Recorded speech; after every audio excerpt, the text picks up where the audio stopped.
Buenas tardes muchachos, mi nombre es Alejandro Vázquez, yo soy médico del Servicio de Urgencias de la Clínica del Prado y el día de hoy los voy a estar acompañando con el tema de soporte básico de vida en la población pediátrica. Obviamente, como todos los tópicos en reanimación, es supremamente importante que tengamos claridad en el tema como tal. Primero, porque es una patología que no se va a presentar con mucha frecuencia. Realmente es raro eh, encontrarnos ante esta situación, pero de igual forma tenemos la obligación o estamos en la obligación de tener unos grupos de respuesta entrenados en las situaciones que se nos puedan presentar derivadas de esta patología y obviamente entender de que no va a ser una situación tan frecuente como en el adulto y vamos a tener también presente que el origen cardíaco no va a ser la principal causa, ¿sí? En la población pediátrica, el paro cardiorrespiratorio es una consecuencia final del deterioro clínico progresivo secundario a una falla respiratoria. Se ha evidenciado que en la población pediátrica todavía la hipoxia, los estados que nos generen hipoxia van a estar muy relacionados con el desenlace y la aparición del paro cardiorrespiratorio. También lo podemos encontrar secundario a algunas alteraciones del sistema nervioso central o de la falla cardíaca o cualquier situación clínica que vaya a generar hipoxia, favoreciendo obviamente dicha patología, ¿cierto? Dicho desenlace. Por lo tanto, nosotros como médicos debemos hacer un reconocimiento rápido de las situaciones que generen problemas ventilatorios y proporcionar un tratamiento efectivo y oportuno para evitar obviamente el deterioro clínico del paciente que nos va a generar el paro cardiorrespiratorio. Adicional a esto vamos a tener presente que el paro respiratorio, que el ritmo de paro más importante en esta población van a ser los ritmos no desfibrilables como la actividad eléctrica sin pulso y la asistolia, y por el contrario pues los ritmos no los ritmos desfibrilables, perdón, van a ser menos frecuentes y la fibrilación ventricular solamente se va a encontrar entre el 5 y el 15% de los casos. Vamos a tener presente de que en los últimos años, con las medidas que se han adaptado y con la mejora en el entrenamiento de los médicos y de los equipos de alta respuesta, de respuesta rápida, hemos tenido una mejoría con respecto a la sobrevida en el paro cardiorrespiratorio en el ambiente intrahospitalario, ¿sí? El retorno a la circulación espontánea en este grupo particular ha aumentado del 39% a un 77% y la sobrevida a la alta hospitalaria de un 24% a un 43%. ¿Sí? Estos hallazgos como tal no los hemos podido extrapolar al ambiente extrahospitalario. Ahora, muchachos, vamos a definir varias cositas. Primero, vamos a determinar los grupos poblacionales, ¿cierto? Entonces, primero vamos a definir que el neonato, que no es nuestro grupo de interés en este momento, son los pacientes que van de 0 a 28 días de vida. Para nosotros en este caso, nos vamos a enfocar en los pacientes que tienen más de 28 días, o sea, más del mes, y que aún todavía no han llegado a la puerta y que no tienen caracteres sexuales secundarios. Entonces, vamos a definir que el lactante es el que tiene más de un mes de vida, pero menos de un año, y el niño es el que tiene más de un año hasta que llega a la pubertad, que la vamos a definir en este contexto como el desarrollo del tejido mamario en las mujeres y la presencia del vello axilar en los hombres, que nos van a configurar como tal la aparición de caracteres sexuales secundarios. Adicional a esto, muchachos, vamos a tener en cuenta que las guías nos van a cambiar dependiendo de la edad, ¿cierto? pues las indicaciones como tal y algunas características en las maniobras van a cambiar dependiendo de la edad. Dos, los algoritmos van a cambiar dependiendo de si es uno o dos reanimadores. Vamos a continuar con nuestra secuencia CABD y algo que es supremamente importante es que la reanimación convencional, a lo que me refiero con presiones más ventilaciones, tiene un mejor resultado con respecto a la RCP que se le da al paciente solo con compresiones. Entonces, en el contexto de la reanimación pediátrica, muchachos, vamos a tener presente que tenemos, digamos que una mayor afinidad con la reanimación que se va a generar tanto compresiones como ventilaciones. ¿Listo? Y que el Consenso de Resucitación del Reino Unido todavía recomienda el ABC, que comienza con las 5 respiraciones escalonadas en lugar del CAB, ¿cierto? Digamos que eso sería como lo único en lo que se difiere. Ahora, muchachos, vamos a tener presente lo que es la cadena de supervivencia, ¿cierto? Igual que en el adulto, pues en la población pediátrica también tiene su cadena de supervivencia y en esto realmente, muchachos, solamente me voy a detener en una cosa y es en la prevención. La prevención va a ser el pilar más importante en la cadena de supervivencia, tanto intrahospitalario como extrahospitalario. Y aquí vamos a tener presente que todas nuestras intervenciones inicialmente van a estar dirigidas a el reconocimiento temprano de pacientes con deterioro, ¿cierto? En el contexto intrahospitalario, obviamente, que tienen riesgo de deteriorarse clínicamente y en esa medida, pues implementar las intervenciones terapéuticas oportunas y adecuadas que prevengan el desarrollo de un paro cardiorrespiratorio.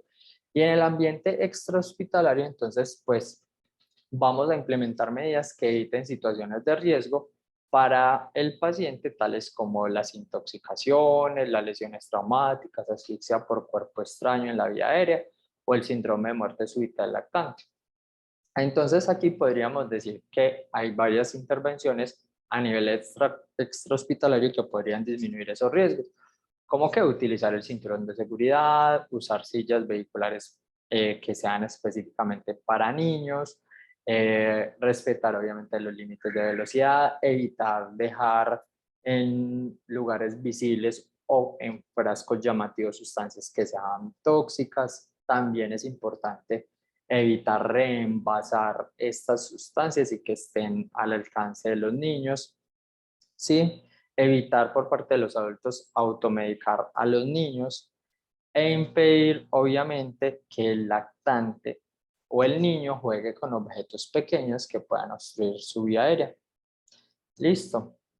Entonces, digamos que muy importante para nosotros como médicos hacer énfasis en esta parte de la prevención. Entonces, como les decía, muchachos, eh, evitemos situaciones de riesgo, activemos equipos de respuesta rápida y nosotros como médicos estamos en la obligación de estar preparados para una situación de esta y dar un tratamiento oportuno a los pacientes que requieren eh, dicho tratamiento. Esto como tal en el ambiente intrahospitalario. En el ambiente extrahospitalario, digamos que en términos generales nosotros siempre debemos asegurar la escena, siempre asegurar una escena pensando en nosotros como reanimadores, que sea una escena segura para el reanimador. Posteriormente definimos que es un escenario adecuado, pues proceder a continuar con la evaluación de la respuesta, activar el sistema de emergencia, evaluar el pulso y la respiración de forma simultánea y definir la conducta a seguir con ese paciente. En la cadena de supervivencia, digamos que tenemos que tener unas situaciones especiales que nos van a dar como primera intervención llamar al sistema de emergencia, o sea, activar el sistema de emergencia primero antes de hacer otras intervenciones. ¿Y en cuáles van a ser? Cuando usted tiene un paciente que colapsa súbitamente y ese colapso es presenciado, si el paciente tiene un antecedente conocido de cardiopatía, si es un colapso secundario a electrocución o si tú estás en el contexto de tener dos reanimadores. ¿Listo? Eso ya lo vamos a ir desglosando cada uno.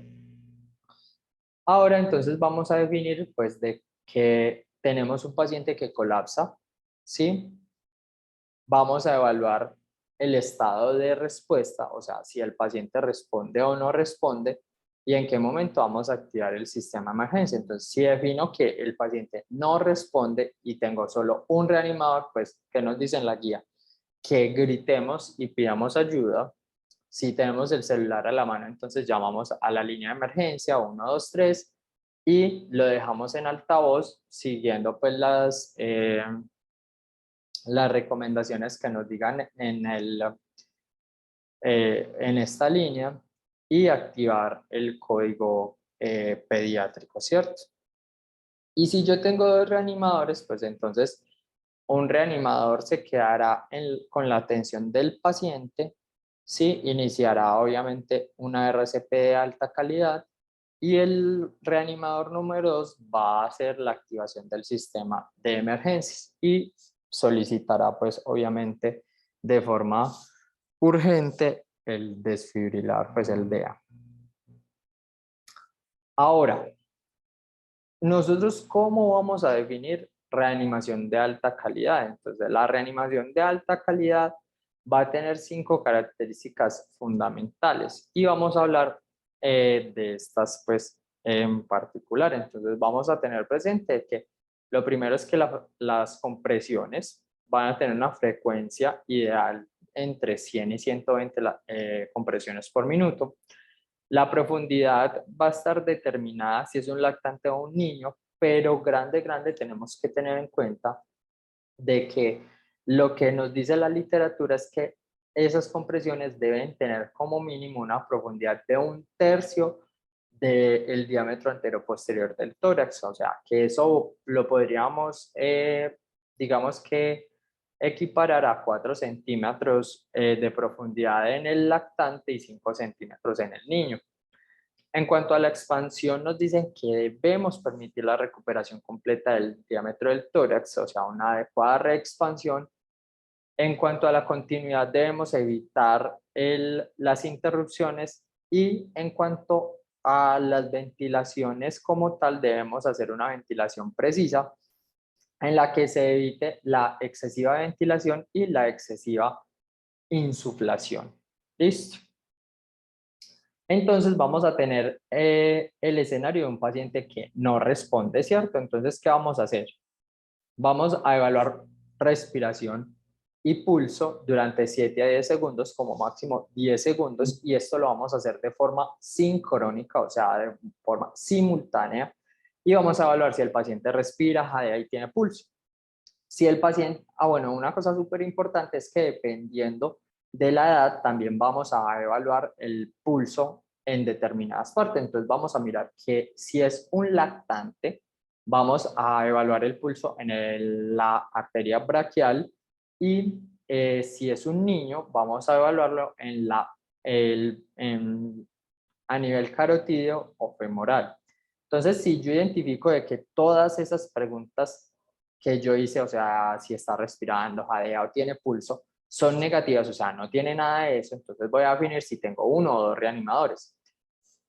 Si tengo solamente un reanimador y el paro fue presenciado, entonces si defino que el paro y el colapso fue presenciado, entonces primero voy a activar el sistema de emergencias y posteriormente voy a hacer la reanimación. Si no fue presenciado, entonces voy y solo tengo un reanimador, entonces voy a hacer una secuencia de 30 compresiones y 2 ventilaciones por 2 minutos. Y posteriormente a esto voy a activar el sistema de emergencia. Si tengo dos reanimadores, entonces el reanimador 1 inicia con la reanimación de alta calidad en relación 32, inicialmente el reanimador 2 va a activar el sistema de emergencia y cuando ya digamos que se puede incorporar nuevamente a la reanimación, pues vamos a cambiar esa frecuencia a una relación de 15 compresiones por 2 ventilaciones. ¿Listo? Muy bien, ahora tenemos otra situación en la que vamos a evaluar las mismas características: si respira, jadea, tiene pulso.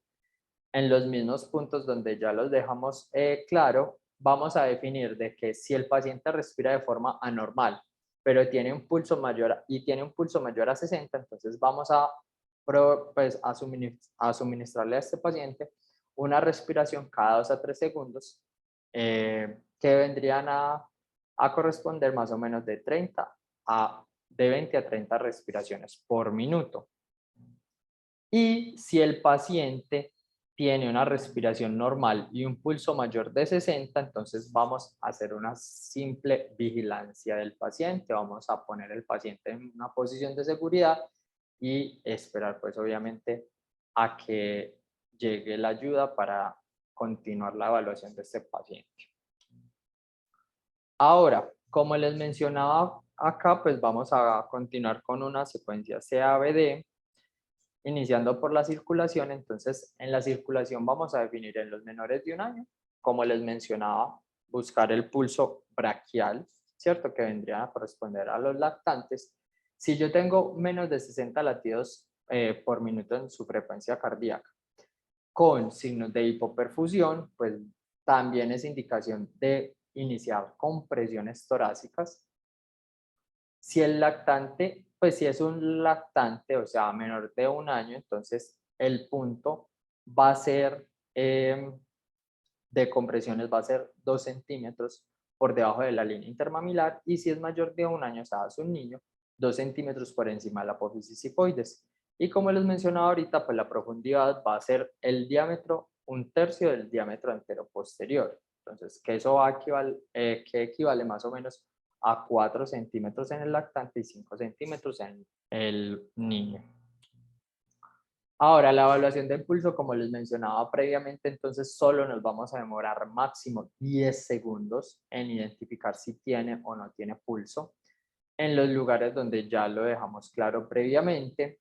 Y como les mencionaba, el pulso y la respiración se tienen que evaluar de forma simultánea, ¿cierto? No es que primero evalúo el pulso, espero 10 segundos para definir si sí o si no, y luego paso a evaluar la respiración. No, tiene que ser de forma concomitante. Y como les mencionaba previamente, si el paciente tiene pulso menor de 60 latidos por minuto, pues si tiene menos de 60 y tiene signos de hipoperfusión, pues también hay que definir iniciar compresiones, ¿cierto? Iniciar la RCP de alta calidad. Esto ya lo habíamos mencionado previamente, las características de alta calidad. Vamos a definir esto, sí, muy importante recordar, muchachos, de que si tengo un reanimador, voy a realizar un ciclo de 30 compresiones por 2 ventilaciones, y si tengo 2 reanimadores, entonces lo voy a hacer 15-2. También es muy importante, muchachos, de que cuando vamos a cambiar de reanimador, cada ciclo, o sea, a los 2 minutos, ¿sí? Y eh, antes, si el reanimador definitivamente dice que está agotado, entonces se hará antes el relevo de esta persona. También hay que tener en cuenta de que la técnica de las compresiones va a depender de la edad que tenga el paciente. Y como les mencionaba previamente, en el grupo como tal de la edad pediátrica, nosotros lo ideal es que no vamos a reanimar simplemente comprimiendo por la asociación a hipoxia que ya les había dicho previamente. Entonces, se han visto mejores resultados cuando la reanimación se realiza concomitantemente, compresiones y ventilaciones. Entonces, aquí tenemos unas imágenes que nos van a ilustrar la reanimación del lactante. Entonces, ¿cómo debemos hacer las compresiones específicamente del lactante. Tenemos dos formas de realizarlo. Lo ideal es que tuviésemos dos reanimadores y en el caso de dos reanimadores, entonces vamos a hacer ciclos de 15 compresiones por 2 ventilaciones que se van a realizar de la siguiente manera. Usted, el que va a realizar las compresiones, va a abrazar el tórax del paciente, vamos a ubicar los dedos donde ya se mencionó previamente y con los pulgares, en este punto, ambos pulgares, vamos a iniciar las compresiones con las características de alta calidad, ¿cierto? Lo ideal es que siempre se hiciera esta maniobra, puesto que con las dos manos nosotros podemos tener, digamos, una fijación más apropiada del tórax y podemos darnos a la idea en cuanto a la profundidad de las compresiones y hacernos, digamos, que a una idea un poco más clara de si sí estamos haciendo esa compresión del 1/3 del diámetro anteroposterior. Si desafortunadamente solo tenemos un reanimador, entonces vamos a realizar la maniobra de los dos dedos, que los vamos a ubicar en el mismo punto y vamos a cumplir obviamente pues las características de alta calidad, ¿cierto? Pero solamente se realiza con una mano. Ahora, bueno, como les mencionaba previamente, los puntos para verificar el pulso ya van a ser determinados pues según la edad, como les decía en el lactante, que es menor del año, pues en el pulso braquial y en los mayores de un año, que sería el niño, el pulso carótido, el pulso femoral. Muy bien, esto vendría pues siendo las compresiones de el lactante, de esta forma en que es que se debe realizar. Y las compresiones en el niño, o sea, en el mayor de un año, las podemos realizar, obviamente, y las debemos realizar de esta manera, que es utilizando la maniobra de una mano. Entonces se coloca el talón de la mano, ¿cierto? De una mano sobre el tercio medio, pues inferior, perdón, del esternón y se continúan los pasos pues que ya están descritos previamente. No se realizan con dos manos ni con dos dedos, sino que se realiza solamente con una mano, pero apoyando el talón sobre el tórax del paciente. En cuanto a la vía aérea, entonces vamos a definir pues de que tenemos que entrar a permeabilizar la vía aérea y lo vamos a hacer pues con maniobras básicas que ya conocemos. Vamos a generar una extensión de la cabeza que se puede realizar pues con la maniobra frente-mentón o con la maniobra de tracción mandibular. Obviamente evitar esta primera maniobra de frente-mentón en los pacientes que tengan algún riesgo de lesión a nivel cervical. Hay que tener presente que la vía aérea en el paciente pediátrico varía con relación a la del adulto. Entonces vamos a tener presente que la vía aérea tiene un diámetro menor y tiene mayor resistencia al flujo de aire. La lengua en los niños es más grande en relación a la boca, lo que puede ser una causa frecuente de obstrucción. En menores de 8 años, la vía aérea tiene forma de embudo, ¿cierto? La parte más estrecha está a nivel del cartílago cricoides y en los mayores, digamos que la vía aérea ya va a tomar una forma de cilindro y tienen una mayor tasa metabólica con mayor consumo de oxígeno, por lo cual estos pacientes van a tener una tolerancia menor a la hipoxia.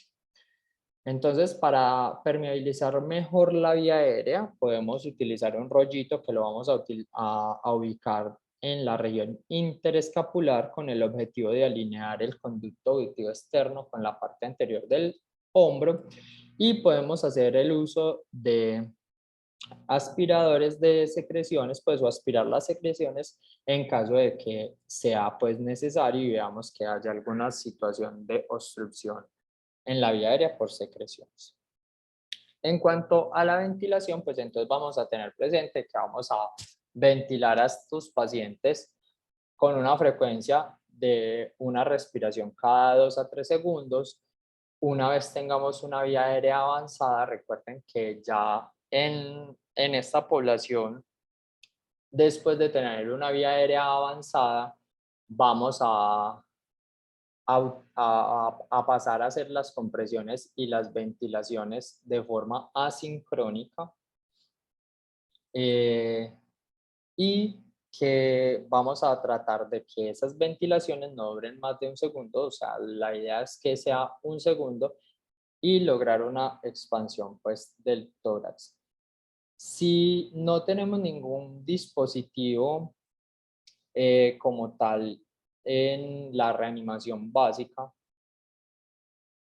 para hacer el abordaje de la vía aérea, pues entonces las ventilaciones las podríamos dar de la siguiente forma. En los lactantes utilizarlo, pues dar ventilaciones boca-nariz, ¿cierto? En relación a la boca y la nariz del paciente que estamos reanimando.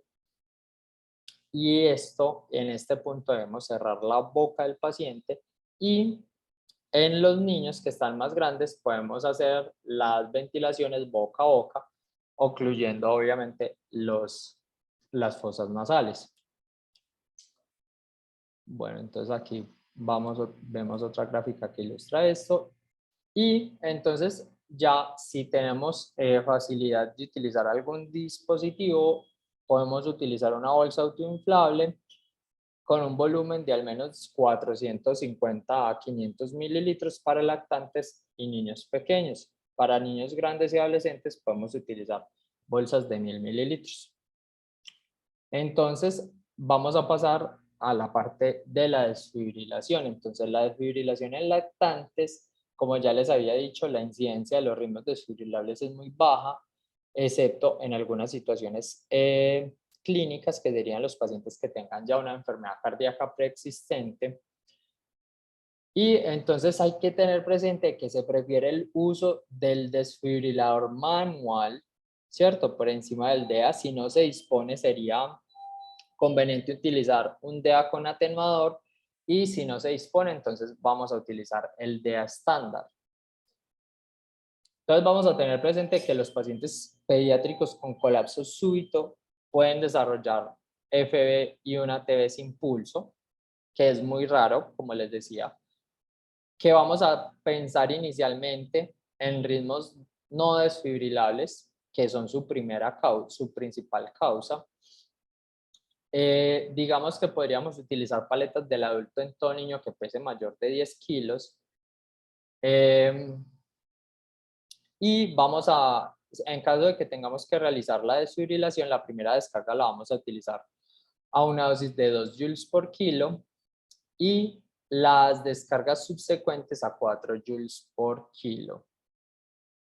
En lactantes, entonces, como les decía, lo ideal es utilizar un desfibrilador manual con atenuador. Si no, pues entonces el DEA con atenuador. Y si por último, pues no tenemos, entonces se va a utilizar el DEA convencional. Y en los niños, pues entonces el DEA con atenuador y el DEA convencional. Y si no lo tenemos, el DEA convencional. Una cosa supremamente importante, muchachos, es que las palas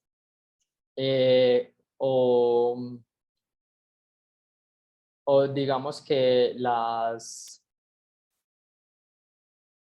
palas, pues sí, las palas o los parches que vamos a utilizar del DEA deben estar más o menos a 5 centímetros de distancia el uno del otro. Si no es posible, pues podemos utilizar pues una adaptación antero-posterior, ¿cierto?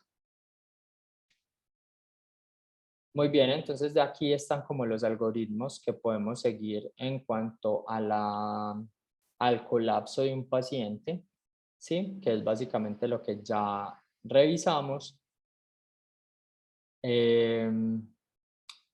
Y ya estos son los algoritmos de la AJA que nos proponen para el abordaje de estos pacientes. Esto era todo, muchachos. Muchas gracias por la atención. Que estén muy bien.